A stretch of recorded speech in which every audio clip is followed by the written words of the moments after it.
Okay, तो हम continue करते हैं। हम अपनी किताब पढ़ रहे हैं अमृत वेला। पुस्तक का नाम है अमृत वेला। नेक्स्ट चैप्टर है अमृत वेले, अपने भाग्य, नशे और खुशी की स्मृति। टॉपिक का नाम है बाबा का बनने का भाग्य। सत्यु की दिनचर्या में प्रकृति के नेचुरल साज जगाएंगे, लेकिन संगम युगी ब्राह्मणों के आदिकाल अमृत वेले से श्रेष्ठता देखो तो कितनी महान है। वहाँ प्रकृति का साधन है और संगम युग पर आदिकाल अर्थात अमृत वेले कौन जगाता है? स्वयं प्रकृति का मालिक भगवान तुम्हें जगाता है। मधुर साज कौन सा सुनते हो? बाप रोज़ बच्चे मीठे बच्चे कहकर बुलाते हैं। ये नेचुरल साज है। ईश्वरीय साज सत्युगी प्रकृति के साज से कितना महान है। उसके अनुभवी होना। एक बात भी स्मृति में रखो कि अमृत वेले आपको उठाने वाला कौन? बाप का प्यार उठाता है। दिन का आरंभ कितना श्रेष्ठ है और बाप स्वयं मिलन मनाने के लिए बुलाते हैं, रूह रियान करते हैं, शक्तियाँ भरते हैं, तो हर दिन का आदि कितना श्रेष्ठ है।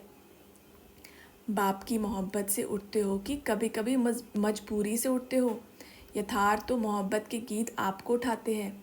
अमृत वेले से बाप कितना स्नेह से बुलाते हैं, उठाते हैं, मीठे बच्चे प्यारे बच्चे आओ। तो जिसका आदि इतना श्रेष्ठ है तो मध्य और अंत क्या होगा? श्रेष्ठ होगा ना। अमृत वेले से लेकर जब उठते हो तो परमात्मा प्यार में लवलीन होके उठते हो। परमात्मा प्यार उठाता है। दिनचर्या की आदि परमात्मा प्यार से होती है। प्यार नहीं होता तो उठ नहीं सकते। प्यार ही आपके समय की घंटी है। प्यार की घंटी आपको उठाती है। सारे दिन में परमात्मा साथ हर कार्य कराता है। कितना बड़ा भाग्य है जो स्वयं बाप अपना परम धाम छोड़कर आपको शिक्षा देने के लिए आते हैं। ऐसे कभी सुना कि भगवान रोज़ अपने धाम को छोड़ पढ़ाने के लिए आते हैं? आत्माएं चाहे कितना भी दूर दूर से आएं, परम धाम से दूर और कोई देश नहीं है। है कोई देश? अमेरिका अफ्रीका दूर है? परम धाम ऊंचे ते ऊंचा धाम है। ऊंचे ते ऊंचा धाम से ऊंचे ते ऊंचे भगवान ऊंचे ते ऊंचे बच्चों को पढ़ाने आते हैं। ऐसा भाग्य अपना अनुभव करते हो। सदगुरु के रूप में हर कार्य के लिए श्रीमत भी देते और साथ भी देते हैं। सिर्फ मत नहीं देते हैं, साथ भी देते हैं। आप क्या गीत गाते हो? मेरे साथ साथ हो कि दूर हो? साथ है ना। अगर सुनते हो तो परमात्मा टीचर से, अगर खाते भी हो तो बाप दादा के साथ खाते हो, अकेले खाते हो तो आपकी गलती है। बाप तो कहते हैं मेरे साथ खाओ। आप बच्चों का भी वायदा है, साथ रहेंगे, साथ खाएंगे, साथ पिएंगे, साथ सोएंगे, साथ चलेंगे। सोना भी अकेले नहीं है। अकेले सोते हैं तो बुरे स्वप्न भी व बुरे ख्यालात स्वप्न में भी आते हैं, लेकिन बाप का इतना प्यार है जो सदा कहते हैं मेरे साथ सो। अकेले नहीं सो। तो उठते हो तो भी साथ, सोते हो तो भी साथ, खाते हो तो भी साथ, चलते हो तो भी साथ। अमृत वेले सर्व संबंध से बाप से मिलन मनाना, ये सबसे पहले खुशी की बात है। दुनिया भिखारी है और आप बच्चे हो, इससे बड़ी खुशी और कोई हो सकती है क्या? तो अमृत वेले से इस खुशी के खजाने को यूज़ करो। यूज़ करना ही खजानों की चाबी है। अमृत वेले से लेकर इस खुशी के खजाने को यूज़ करो। सोचो व अपने आप से बात करो। आँख खुलते कौन सामने आता है? पहले पहले संकल्प में किससे मिलन होता है? विश्व के रचता, सर्व खजानों के दाता, सर्व वरदानों के दाता बीज से मिलन होता है, जिसमें सारा वृक्ष समाया हुआ है। सर्व आत्माएं भिखारी बन बाप की एक सेकंड की झलक देखने की इच्छा से कितने कठिन मार्ग अपनाती है, और आप श्रेष्ठ आत्माएं सर्व संबंधों के मिलन मनाने के अनुभवों के श्रेष्ठ खजाने की अधिकारी हो। संगम युग के ब्रह्म मुहूर्त में अमृत वेले में श्रेष्ठ जन्म की आँख खोली और क्या मिला? कितनी सौगातें मिली। आँख खोली, बूढ़े बाबा को देखा, सफ़ेद सफ़ेद बाबा को देखा, सफ़ेद में लाल को देखा ना। कौन देखा? शांति करता बाप देखा। कितनी सौगातें दी, इतनी सौगातें दी जो जन्म जन्म उन सौगातों से ही पलते रहेंगे। कुछ खरीद नहीं करना पड़ेगा। सबसे बड़ी से बड़ी सौगात, हीरे से भी मूल्यवान स्नेह का कंगन, ईश्वरीय जादू का कंगन दिया, जिस द्वारा जो चाहो जब चाहो संकल्प से आह्वान किया और प्राप्त हुआ। अप्राप्त कोई वस्तु नहीं ब्राह्मणों के खजाने में। ऐसी सौगात आँख खोलते ही सभी बच्चों को मिली। सबको मिली है ना, कोई रह तो नहीं गया ना। नेक्स्ट टॉपिक है स्वयं के भाग्य को देखो और दूसरों को खुशी बांटो।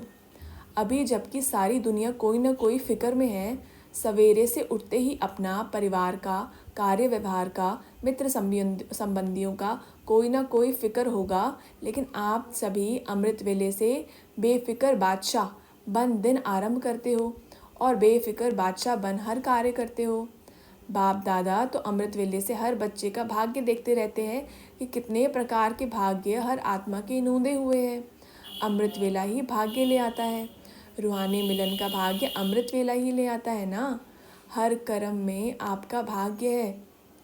देखते हो तो बाप को ये आंखें मिली है, बाप को देखने के लिए, कान मिले हैं बाप को सुनने के लिए, तो भाग्य हो गया ना। हर कर्म इंद्रियों का भाग्य है। पाँव मिले हैं हर कदम पर कदम रखने के लिए।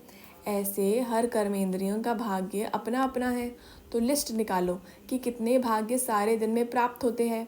बाप को देखा, बाप को सुना, बाप के साथ सोया, बाप के साथ खाया, सब कुछ बाप के साथ करते हो। सेवा की तो भी बाप का परिचय दिया, बाप से मिलाया, तो कितना भाग्य हो गया। अमृत वेले बाप दादा बच्चों के भाग्य का गुणगान करते हैं।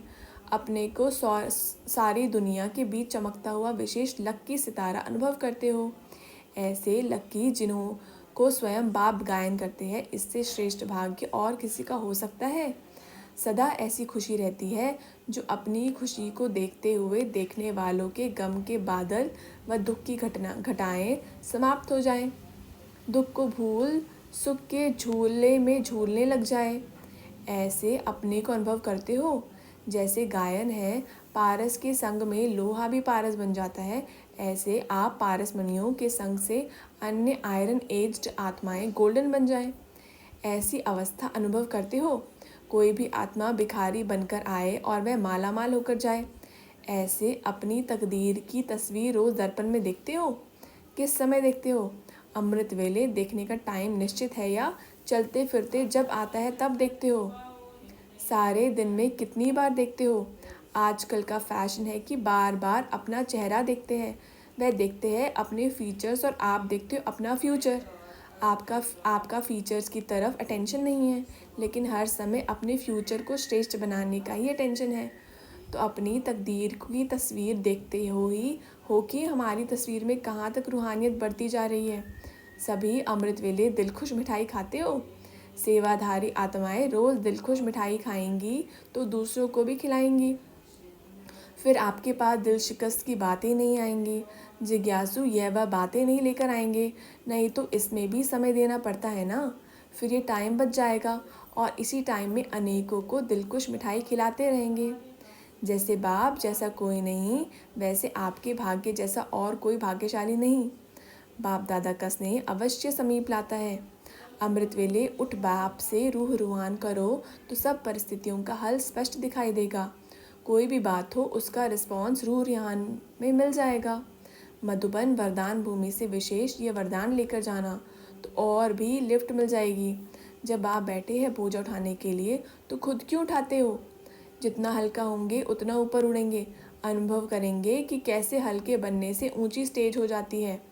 अमृत वेले से गीत गाना शुरू करते हो। दिनचर्या में उठते भी गीत से हो तो बाप के व अपने श्रेष्ठ जीवन की महिमा के गीत गाओ, ज्ञान के गीत गाओ, सर्व प्राप्तियों के गीत गाओ। यह गीत गाना नहीं आता है ना, तो गीत गाओ और खुशियों में नाचो। खुशियों में नाचते हर कार्य करो तो सारा दिन गीत गाते रहो। खुशियों में नाचते रहो, सागर की लहरों में समाते जाओ। सारा दिन क्या अनुभव करते? प्यार की लहरें स्वतः उछलती है ना। जितना जितना ज्ञान सूर्य की किरणें व प्रकाश बढ़ता है उतना ही ज़्यादा प्यार की लहरें उछलती है। अमृत वेले ज्ञान सूर्य की ज्ञान मुरली क्या काम करती है? खूब लहरें उछलती है। सब अनुभवी हो ना, कैसे ज्ञान की लहरें, प्रेम की लहरें, सुख की लहरें, शांति और शक्ति की लहरें उछलती है और उन्हीं लहरों में समा जाते हो। यही अलौकिक वर्षा प्राप्त कर लिया है ना। यही ब्राह्मण जीवन है। लहरों में समाते समाते सागर समान बन जाएंगे। अमृत वेले से विशेष किस लहर में लहरा रहे हो? बाप दादा के स्नेह में ही लहरा रहे हो ना। सर्व आत्माओं के अंदर एक पाप के सिवाय और कुछ याद रहा? सहज याद रही ना कि मेहनत करनी पड़ी। तो सहज कैसी बनी? स्नेह के कारण। तो क्या सिर्फ आज का दिन स्नेह का है? संगम युग है ही परमात्मा स्नेह का युग। तो युग के महत्व को जान, स्नेह की अनुभूतियों को अनुभव करो। स्नेह का सागर, स्नेह के हीरे मोतियों की थालियाँ भर कर दे रहे हैं। तो अपने को सदा भरपूर करो। थोड़े से अनुभव में खुश नहीं हो जाओ, संपन्न बनो। भविष्य में तो स्थूल हीरे मोतियों से सजेंगे। ये परमात्मा प्यार के हीरे मोती अनमोल है, तो इससे सदा सजे सजाए रहो।